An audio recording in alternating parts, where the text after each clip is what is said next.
última teleaula, nós vimos que algumas peças podem ser representadas com supressão de vistas. Você se lembra? É claro. Você aprendeu junto com a gente. Agora, esse assunto de supressão de vistas ainda não acabou. Tem muito a ser pesquisado. Nós vamos continuar pesquisando hoje, na nossa teleaula. Vem estar com a gente.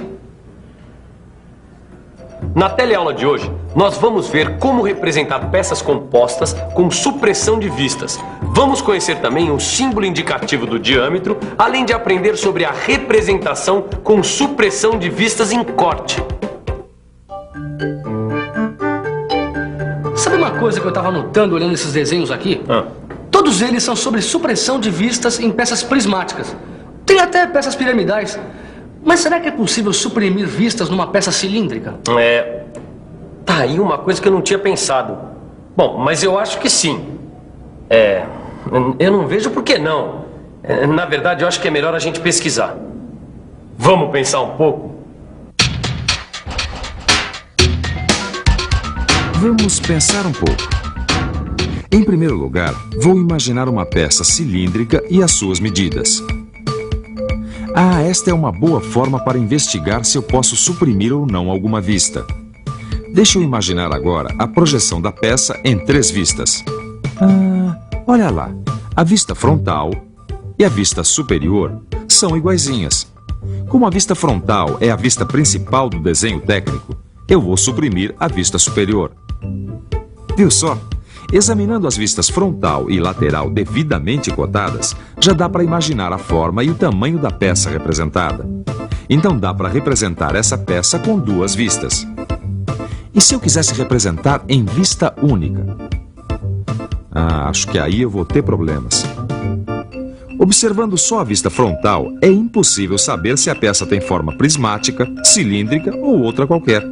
Mas quando eu observo a vista lateral esquerda, que é circular, já sei que a peça só pode ser cilíndrica.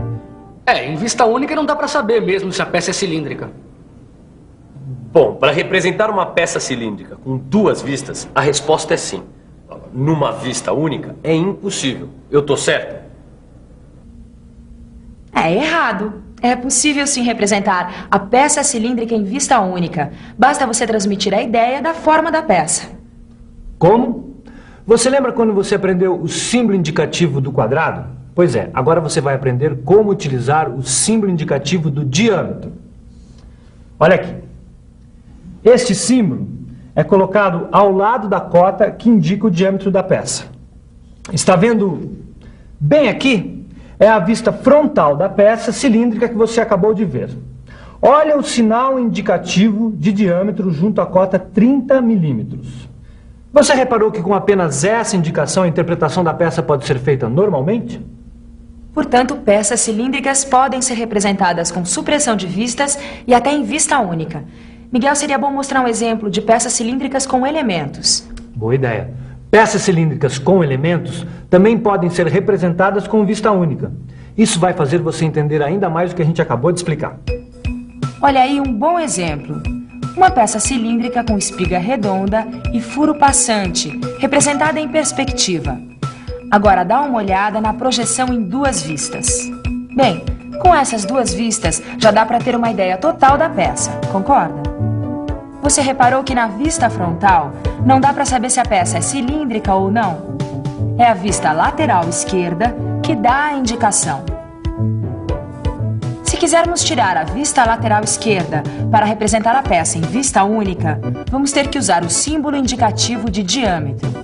Olha lá, ele está ao lado da cota do diâmetro da peça, do diâmetro da espiga e do diâmetro do furo passante. E olha agora uma nova peça. Também é uma peça cilíndrica, mas a diferença é que essa contém um elemento quadrado. Olha como ficaria a representação em vista única. Para representar a espiga quadrada, é necessário utilizar o símbolo indicativo de quadrado e o símbolo indicativo de superfície plana, que você já conhece. E olha lá o símbolo indicativo de diâmetro na cota que dá a medida do corpo da peça. Viu como com a ajuda desses símbolos torna-se simples a representação de uma peça em vista única? E esse mesmo raciocínio vale também para as peças cônicas. E peças cônicas com elementos, isto é, sempre que se quer representar uma superfície cilíndrica de uma peça em vista única, e a vista frontal não passa a ideia de que a peça é cilíndrica, como nesse caso, então se recorre a esse símbolo indicativo de diâmetro. Oi, Ananias, tudo bem? Oi, Marcos, tudo bem? E aí, o que é que manda, hein? Pois é sobre aquela peça que você ficou de fazer pra mim. Ah, trouxe o desenho. Trouxe, tá aqui. Só que tem um problema, né? Ah, é uma forma composta. Forma composta? É, em desenho técnico a gente chama forma composta quando elas combinam várias formas numa peça só. Nessa aqui existem várias formas. Formas prismáticas, piramidais e formas cônicas. Mas você disse que tinha algum problema com o desenho? Ah, pois é. É com o desenho técnico. Ó. Mas eu não estou vendo nada de errado com esse desenho aqui. Como não, Ananias? Olha só, tem uma vista só. Parece que deu preguiça no desenhista. Ele deixou de mostrar a vista superior, a lateral esquerda. E olha que a peça é complicada, como você mesmo disse, né? É, mas não deu preguiça no desenhista, não. É que ele representou a peça em vista única. Ah, quer dizer que não tem problema. Não, é claro que não. Olha só essas cotas aqui. Ah, agora que eu reparei. Tem uma marca aqui ao lado. Então, essas marcas aqui são símbolos de diâmetro. Com eles eu sei que essa parte da peça é circular e não preciso de outras vistas. Nesse caso aqui, tem o diâmetro maior da parte cônica, que é 19 milímetros, está vendo? Esse aqui é o diâmetro da superfície truncada da parte cônica, que é 12 milímetros. E aqui, o diâmetro dos furos redondos, que é 6 milímetros. Esse outro símbolo indicativo de quadrado é esse aqui, ó. Ele indica que essa parte da peça é quadrada e assim economiza mais uma vista. Tem também esse corte parcial aqui que ajuda a visualizar a parte interna. E todas as demais cotas estão aqui. O desenho está perfeito. Ah, que bom, Ananias. Agora eu fico tranquilo. Bom, assim que a peça estiver pronta, eu telefono para você. Obrigado. Tchau. Tchau. Será que dá para imaginar uma representação com supressão de vistas em corte? Eu acho que dá. Mas a gente não vai saber se a gente não vê, né? Eu acho que eu vi uma peça em corte... Pra cá, eu acho. Ah, por aqui. Olha aqui. Uma peça cilíndrica com uma espiga e um furo passante. É, e esta em corte total é um ótimo exemplo. A gente podia tentar fazer as vistas ortográficas. Boa ideia. Vamos lá. Ó, vamos tentar suprimir uma das vistas. Certo, mas qual? Primeiro, vamos fazer a vista frontal, que é a principal. Olha só. Ela tem todas as informações, mas não disse a peça cilíndrica. Bom, então faz agora a vista lateral esquerda. Acho que você está certo, Tito. A vista lateral esquerda me parece uma boa escolha. Ah, olha só. Realmente, olhando a vista lateral esquerda, dá para deduzir a forma circular da peça, da espiga e do furo. Essas duas vistas bastam. E agora vamos tentar representar a peça em vista única. Acho que não é difícil. Olha só. Tá vendo? Sem a vista lateral esquerda, é preciso indicar a forma circular da peça na vista frontal. Eu vou colocar o símbolo indicativo de diâmetro na frente da cota 15, que é a cota do diâmetro da espiga, da cota 9, que é relativa ao diâmetro do furo passante, e da cota 25, que indica o diâmetro do corpo da peça. Perfeito. E você notou uma coisa? Olha só, esta linha que indica o corte na vista lateral e o nome do corte na vista frontal não aparecem na representação em vista única. Olha só, Tito. Então dá para representar uma peça em corte com supressão de vistas também? Não, e se dá para representar em corte total, eu acho que também dá para representar em outros tipos de corte. É, acho que dá. E dá mesmo. Você pode encontrar um desenho técnico com supressão de vistas em representação com meio corte e até com vistas parciais. Você se lembra das vistas parciais? Quando você aprendeu representações especiais, você viu como interpretar a forma de peças representadas por meia vista e até por quarta parte de vista. Você lembra? Angela, que tal a gente começar mostrando a supressão de vistas em uma peça simétrica? Exatamente o que eu ia sugerir. Isso porque em peças simétricas a gente pode aplicar o meio corte. Você quer ver? Olha só essa peça. Ela é cilíndrica. Você reparou também que ela é simétrica, tanto longitudinal quanto transversalmente? Agora, veja a representação ortográfica com supressão da vista superior. Ela não é necessária porque é igual à vista frontal. E preste bem atenção na vista frontal. Representada em meio corte, ela mostra tanto os elementos externos como os elementos internos da peça. Já a vista lateral esquerda mostra a forma circular da peça, das espigas e do furo. E veja como ficaria em vista única. Viu que as cotas dos diâmetros da peça e do furo passante foram transferidos para a vista frontal. Note uma coisa. Olha a linha da cota do diâmetro 14. Reparou como ela parece incompleta? Isso é porque essa cota se refere a um elemento interno que tem uma parte oculta. Quando parte do elemento está oculta, a linha de cota não é desenhada completa. Ela apenas ultrapassa um pouco a linha de simetria, de forma que fique claro o valor numérico. Mas é bom nunca esquecer de uma coisa. Quando um desenho técnico em corte é representado em vista única, é absolutamente necessário usar os símbolos indicativos de quadrado e de diâmetro, para dar ideia da peça com apenas uma vista. Aqui tem um bom exemplo de uma representação em vista única em vistas parciais. Vamos ver como é que fica a representação dessa peça em meia vista.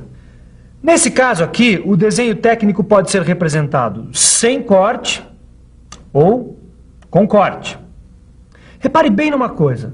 As linhas de cotas de diâmetro ultrapassam um pouco a linha de simetria. Essas linhas de cota apresentam apenas uma seta. A parte que atravessa a linha de simetria não apresenta seta. E embora a peça esteja parcialmente representada, as cotas referem-se às dimensões da peça inteira. Por exemplo, essa cota aqui, de 12 milímetros, indica o diâmetro do corpo da peça. A cota de 6 milímetros indica o diâmetro do furo passante. E a cota de 20 milímetros indica o diâmetro da flange. As outras cotas, essa de 14 milímetros, refere-se ao comprimento útil. E a de 18 milímetros refere-se ao comprimento total. Puxa, Miguel. Bom, para finalizar, a gente podia mostrar um desenho técnico com supressão de vistas numa peça representada em quarta parte de vista. Mas eu não tenho nada desenhado aqui. Será que não tem alguma coisa arquivada no computador? Deixa eu ver. Ah, achei. Eu tenho aqui essa figura. É um disco simétrico com furos. Olha só como fica essa peça representada através de quarta parte de vista. O diâmetro da peça é 40 milímetros. O diâmetro do furo central é 12 milímetros. A cota que indica a distância entre furos menores opostos é 26 milímetros. O diâmetro dos 6 furos menores é 4 milímetros. A espessura da peça, indicada pela abreviatura ESP1, é 1 milímetro. Repare também que as duas linhas de simetria aparecem identificadas pelos 2 traços paralelos nas extremidades. E não esqueça que as representações através de vistas parciais mostram apenas partes do todo, mas as cotas indicadas nessas vistas referem-se às dimensões de toda a peça. Puxa, quando a gente começou a estudar esse assunto de supressão de vista, eu não imaginava que ia ter tanta novidade. É verdade. Por isso mesmo é que eu acho que está na hora de uma revisãozinha. Você não acha? E atenção, se liga aí que é hora da revisão. Na teleaula de hoje, você conheceu o símbolo indicativo do diâmetro e sua importância para representar peças cilíndricas em vista única. Aprendeu também supressão de vistas em peças cônicas, em peças com forma composta e, finalmente, representação com supressão de vistas em desenhos técnicos com corte.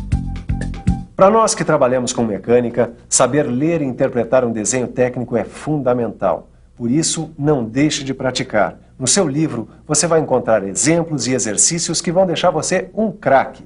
Pratique e até a próxima.